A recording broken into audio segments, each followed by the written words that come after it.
90% बच्चा कंफ्यूज हो जाता है कि मुझे क्वेश्चन में करना क्या है। और ये एज प्रॉब्लम वाले क्वेश्चन ही कुछ ऐसे होते हैं। क्वेश्चन क्या दिया गया हमें? क्वेश्चन हमें दिया गया a father is 26 year older than his son, मतलब एक फादर है वो अपने बेटे से 26 साल बड़े हैं, समझ लेना।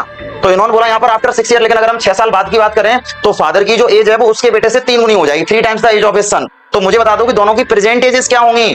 तो जो तुमसे क्वेश्चन में पूछा जा रहा है उसको ही तुम लेट कर लो कि let the present age of father. Father की मैं प्रेजेंट एज को मैं एक्स मान लेता हूं और present age of his son और उसके बेटे की प्रेजेंट एज को मैं मान लेता हूं वाई ईयर्स, ठीक है ना। ये एक्स ईयर्स हो गए और ये वाई ईयर्स हो गए। तो मेरे भाई देखो कंडीशन हम लोग कैसे बनाते हैं। जैसे पहली कंडीशन अगर मैं यहां से बनाऊंगा तो कंडीशन बनाने का तरीका ये होता है कि पहली कंडीशन यहां से बनेगी, फादर जो है वो 26 साल बड़े हैं उसके बेटे से, अपने बेटे से। तो फादर यानी कि एक्स और 26 साल बड़े हैं अपने बेटे से, तो इसका मतलब 26 प्लस वाई, तो एक्स माइनस वाई बराबर 26। पहली तो ये कंडीशन बन गई। अब सेकंड कंडीशन की अगर मैं बात करूं तो सभी पहले ध्यान दिया करो कि क्वेश्चन में बोला क्या जा रहा है। क्वेश्चन में बोला जा रहा है आफ्टर 6 ईयर, 6 साल बाद।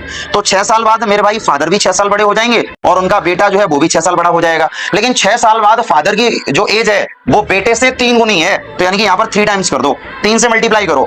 तो 3 से जब मैं यहाँ पर मल्टीप्लाई करूंगा तो वैल्यू बनेगी यहाँ से 3y प्लस के 18 रहेगा, तो यानी कि x माइनस के 3y इज इक्वल टू ये 12 हो जाएगा। इसको बना लो इक्वेशन नंबर सेकंड। तो अगर मैं इन दोनों को सॉल्व करूंगा कि y solving equation first and second, तो वीडियो यहाँ पर क्या, यहाँ पर जो दोनों कंडीशन को जब मैं सॉल्व करूंगा तो सॉल्व करने के बाद भाई रिजल्ट हमें क्या मिलने वाला है एक बार देख लो। तो ये वैल्यू आएगी यहाँ से x माइनस के 3y इज इक्वल टू 12 रहेगा। ये प्लस ये माइनस ये प्लस और ये माइनस, ये खत्म कर दो। तो प्लस का 3y और माइनस y यानी कि प्लस का 2y और 6 में से 2 जाएगा 4 बचेगा, यहाँ पर 1 आएगा, मतलब ये 7 टाइम चला गया। तो y की जो वैल्यू आई है put in equation number first. तो इसको तुम पहली इक्वेशन में रख दो। पहली इक्वेशन में फिलहाल यहाँ से x बराबर क्या था, x बराबर ये था 26 प्लस के भाई, और भाई कितना निकला यहाँ पर 7। तो 7 जब मैं ऐड करूंगा तो मेरे भाई कितना बनेगा बताओ, 33।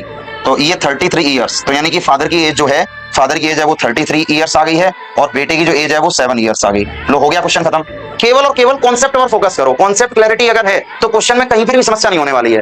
अगर मजा आया तो इस वीडियो को ज्यादातर लोगों के पास शेयर करो, और भी खतरनाक कॉन्सेप्ट अगर सीखने हैं तो आज ही हमें फॉलो कर लो।